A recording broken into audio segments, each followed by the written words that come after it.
Bonjour à tous, aujourd'hui on va parler de The Walking Dead Dead City saison 2. On va revenir sur la scène, là, sur les 2 minutes d'intro qu'on a eu hier, sur les photos promo qui ont été dévoilées, des rumeurs concernant le personnage de Lucille que vous avez pu voir dans le titre. Voilà, il y a pas mal de choses à dire autour de cette saison 2, l'histoire, les personnages et ce qu'on attend clairement de la suite. N'oubliez pas de mettre un petit pouce bleu ou de vous abonner si la chaîne vous intéresse. Sachez, pour ceux qui se posaient la question, que la série sort le 4 mai aux États-Unis sur AMC et AMC+, mais elle sortira en France le 5 mai sur OCS. Ils l'ont annoncé justement hier, donc du coup vous retrouverez dès le lendemain la saison 2 sur OCS dès 9h je pense, donc ce qui est quand même plutôt cool. Moi ça va me permettre de sortir mes vidéos pour les membres le dimanche, et elles seront disponibles comme d'habitude le lundi pour tout le monde. Peut-être le mardi les analyses, je verrai selon ce que nous propose cette saison 2. Mais commençons avec le plus gros. Comme vous avez pu voir dans le titre, il semblerait que comme la saison 1, on ait un retour de personnage. Rappelez-vous, j'avais fait une vidéo pour vous annoncer que Simon était de retour. Il a bien été de retour dans l'épisode... C'était l'épisode 4. Alors, il semblerait, cette fois, qu'on ait le retour de Lucille. Alors, je n'ose pas imaginer Facebook qui doit peut-être penser à l'heure actuelle qu'elle est de retour en vie. Voilà, c'est sûr et certain que les gros débiles de ce réseau doivent se poser la question de comment elle peut être en vie alors qu'elle est morte. Bien évidemment, vous vous doutez que si Lucille revient, ce serait en flashback, ou pour ma part, je verrais plus des hallucinations, puisque dès l'opening de 2 minutes, on a bien mis en avant le méthane. Et on sait que ça leur est monté aussi dans le crâne dès l'épisode 5 lorsqu'ils sont dans les égouts. Donc moi c'est vrai que je verrais plus quelque chose dans ce style, un Negan qui hallucine, qui revoit Lucille, ou pourquoi pas voilà, un épisode flashback où on continue de travailler la dynamique entre les deux, puisque moi j'avais adoré le 10x22, mais comme j'expliquais à quelqu'un sur Twitter, on peut encore faire des choses. Si on a un bon scénariste, on peut raconter des histoires, il y a plein de choses qui se sont passées entre les deux qu'on ne sait pas, et on peut très bien le développer. Donc à voir si c'est sous forme d'hallucination ou de flashback, mais en tout cas, d'après ce qui est dit, on reverrait Lucille. Je ne suis pas vraiment étonné en soi, puisque là où Negan avait retrouvé le Croate, il y a eu un flashback en rapport avec Simon, puisque le Croate faisait partie au début des Sauveurs.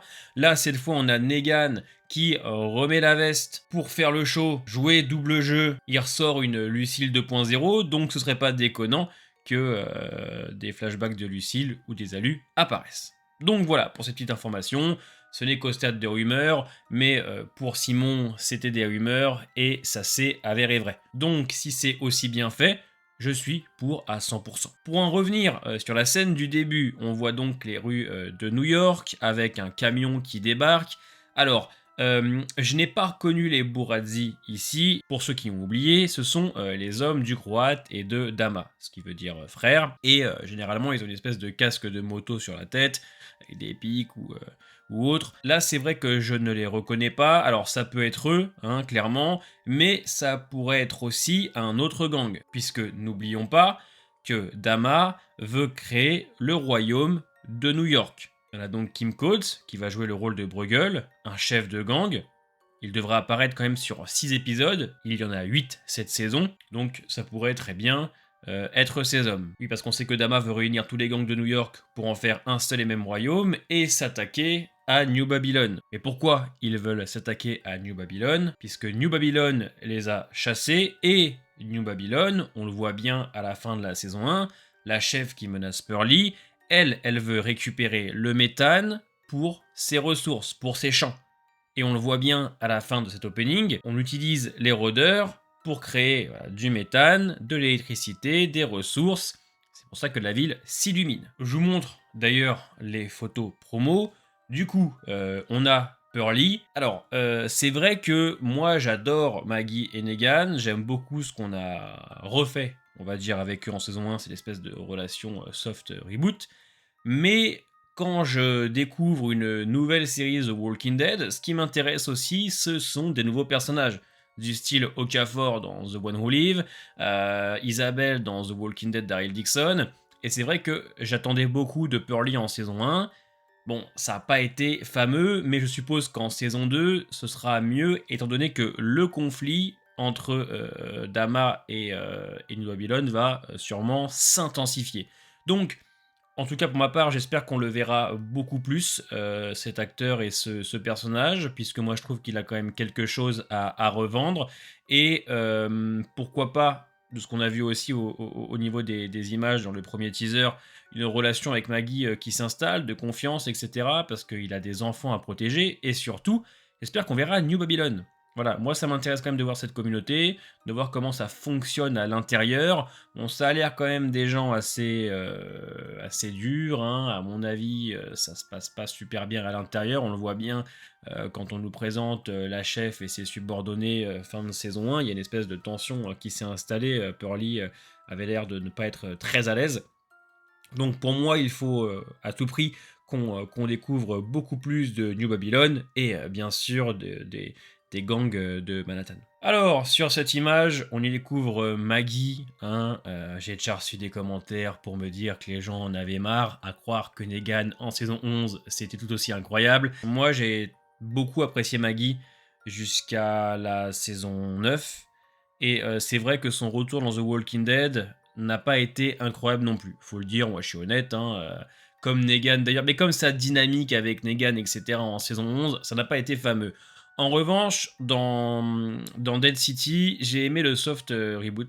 Enfin, j'ai aimé qu'on revienne un peu sur la relation. Ellie Journey a clairement balayé ce qu'avait fait Angela Kang, il est clairement reparti de zéro. Et moi, j'ai apprécié l'idée qu'à la fin de Dead City, elle se rende compte que finalement, bah, elle aurait pu s'allier avec Negan pour retrouver son fils, mais elle n'avait pas le choix. Il fallait qu'elle protège Herschel. Et il y a une discussion dans la voiture, dans le final, qui est excellente d'ailleurs, où son fils lui fait comprendre que bah, sa mère ne le regarde pas, ne le regarde plus. Donc tu sens que ça l'a pris au trip, et à la fin, elle fait clairement comprendre qu'elle va essayer de passer à autre chose. Donc tu sens qu'il y a quand même une évolution pour le personnage. Et je pense que Ellie Journey est assez intelligent pour qu'en saison 2, ce soit beaucoup moins prononcé, cette haine qu'elle a contre Negan. D'ailleurs, je pense même qu'elle n'en a plus à mes yeux. Elle va essayer de le sortir de là. En revanche, je pense que ça va se dessiner comme ça. En essayant de le sortir de là, elle va le voir en train de se la jouer nouveau chef de gang, et là, elle risque de se poser des questions. Donc, j'espère qu'on ne va pas retomber non plus dans la redondance. Il faut vraiment que Maggie et Negan avancent, mais j'ai confiance. Je pense que, voilà, quand même au bout de 7 ans, il serait temps d'aller de l'avant. Dead City, c'était un mini pas en avant jusqu'à son final. Maintenant, il est l'heure d'entrer dans le bain, quoi. Donc, très curieux de savoir ce que Maggie va faire, qui vont être ses nouveaux alliés au-delà de Pearly, les rencontres, sa relation avec Herschel. Il y a encore vraiment pas mal de choses à faire autour de ça.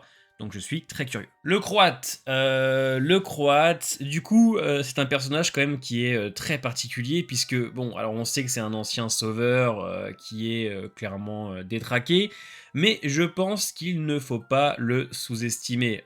Fin de saison, quand Dama lui dit allez, va jouer ailleurs, on va parler entre adultes, tu sens qu'il est déstabilisé, et attention quand même, parce que pour moi, c'est un petit peu le grain de sable dans le rouage. Ça n'a aucun sens. Mais on s'est compris. Voilà, je pense que le Croate, faudra faire attention parce que il est loin d'être bête. Il sait ce qui se trame un peu avec Negan, avec Dama, et je pense qu'il n'a pas envie de passer au second plan, sachant que maintenant c'est Negan qui va prendre les devants des Bullazzi et qui va sûrement essayer de rallier tous les gangs de New York. Mais attention au monsieur, puisque il se laissera pas bouffer, je pense. Mais en tout cas, très content qu'il soit là, puisque personnellement, en saison 1, ça avait ajouté une touche humoristique, ça avait ajouté une espèce d'ambiance très loufoque avec lui, où on savait pas trop sur quel pied danser, et malgré les atrocités qu'il a pu faire, je trouve qu'il a un capital sympathie assez incroyable. On aime le voir, l'acteur est excellent, que ce soit dans sa manière de parler, de se mouvoir, avec son Negan, moi je trouve que c'est très drôle. Et puis voilà, c'est des personnages dont on a besoin un petit peu, qui permettent d'ajouter des espèces de second souffle, vous voyez ce que je veux dire, où on se dit ah putain là il y a le Croate qui entre en scène, on va sûrement avoir des dialogues ou des passages qui se veulent un petit peu un petit peu what the fuck, etc. Donc très curieux de savoir ce qu'on va faire du Croate, et je suis par contre très hype pour les actions qu'il risque de nous faire, puisque il est excellent. Là, on a donc Negan qui retrouve sa batte, son blouson, et surtout dans le teaser on avait vu, il a l'air à un moment donné, il est dans une église je crois ou quelque chose comme ça, il parle à plein de Bullazzi, ou peut-être à une réunion de tous les gangs. Euh, Ce qui est dommage, c'est que quand les gens voient ça et qu'ils n'ont pas vu Dead City, ils se disent ah ça y est, il a remis le blouson, il a remis la veste pour faire plaisir aux fans, mais c'est pas ça du tout.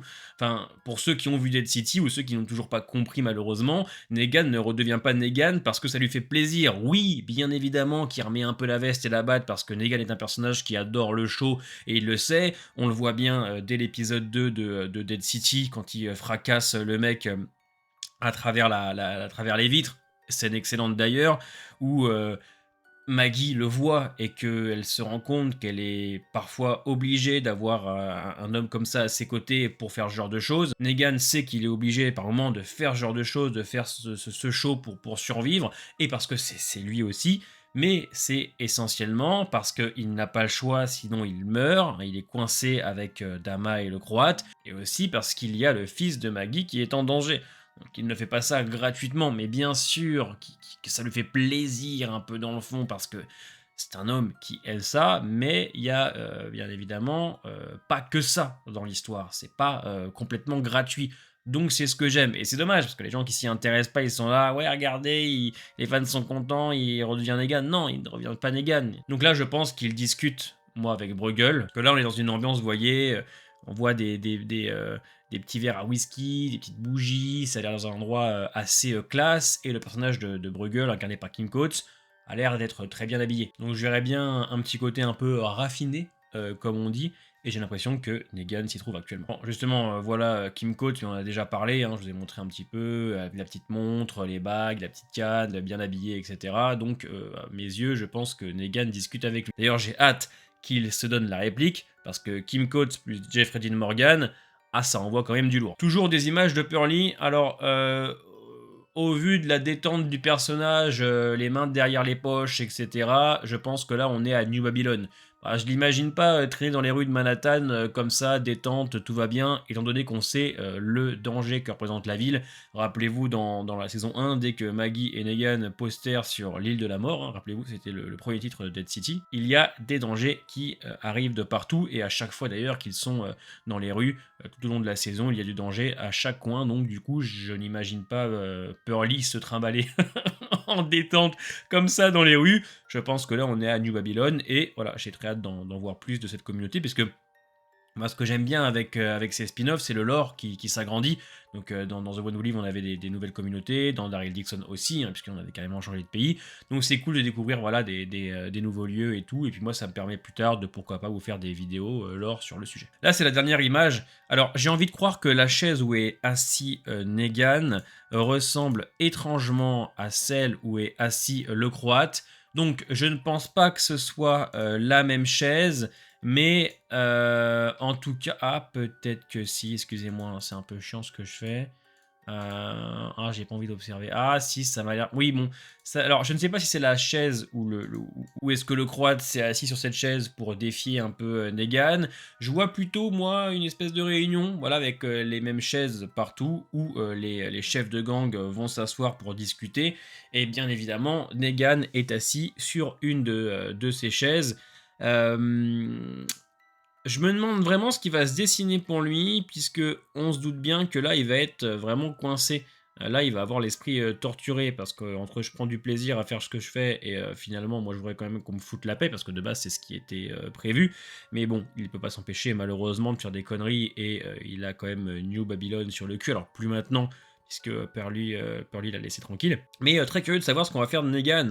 Beaucoup pensent qu'il va mourir en saison 2, moi je ne pense pas, je pense que Dead City aura au moins 3-4 saisons, et au vu de ce qu'on a ouvert quand même dans cette saison 1, dans ce final aussi, d'ailleurs ce final je me rappellerai toujours, franchement excellent, avec les deux visages qui se collent avec Maggie et Negan, mais là je pense que c'est une grande réunion des gangs, et surtout, mais moi je suis très curieux de savoir quel gang on va retrouver, Parce que bon, on a compris qu'il y avait sûrement des gangs à Harlem, dans le Bronx, et cetera. Il y a un côté, New York 97 assumé de Carpenter, ça on l'a bien vu et je trouve que c'est plutôt bien fait. Parce que je pense que Dead City a les armes, moi, pour, développer ses personnages encore mieux que ça a été fait en 1re saison et surtout, nous proposer du lore, hein, des nouvelles choses, et cetera. Donc ouais, très, très curieux de savoir, comment les choses vont se dérouler, comment ça va se dessiner et surtout comment tout ça va se conclure, parce qu'on sait qu'on est quand même plusieurs années après The Walking Dead, même The One Who Live et Daryl Dixon.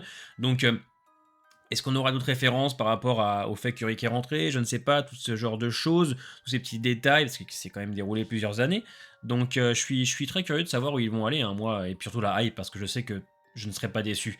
Parce que Dead City, j'en attendais rien, et maintenant que je sais à quoi m'attendre potentiellement avec ce spin-off, je sais que je vais kiffer. Et donc voilà pour la petite vidéo du jour qui dure quand même longtemps. J'avais des choses à dire. C'est vrai que je me rends compte que je suis quand même assez pressé et c'est bientôt. C'est bientôt. On va retrouver nos héros le 5 mai. Pendant en plus The Last of Us, donc ce qui est plutôt très cool. Alors vous risquez de voir la barbe de plus en plus forte, hein, puisque je la laisse pousser. Voilà, si jamais on réussit la cagnotte au mois d'avril, on va tourner en août pour que le court-métrage sorte. Pour que le court-métrage sorte fin d'année. C'est chiant. Fin d'année avec le roman en même temps, puisque le court-métrage va lancer le roman. Le court-métrage se passe 2-3 jours avant le début du livre. Donc du coup, je laisse pousser la barbe pour le personnage d'Isaiah. C'est un peu chiant, Alpha, merci. Donc voilà, dites-moi en commentaire ce que vous en pensez de cette petite analyse, ce que vous voyez vous pour The Walking Dead Dead City saison 2. On se voit la semaine prochaine pour Daredevil et ma vidéo sur le virus zombie. N'hésitez pas à aller voir les autres vidéos Walking Dead si vous me découvrez, hein, j'en ai fait des tas sur le lore, sur l'univers de manière générale. Je vous embrasse et à la semaine prochaine.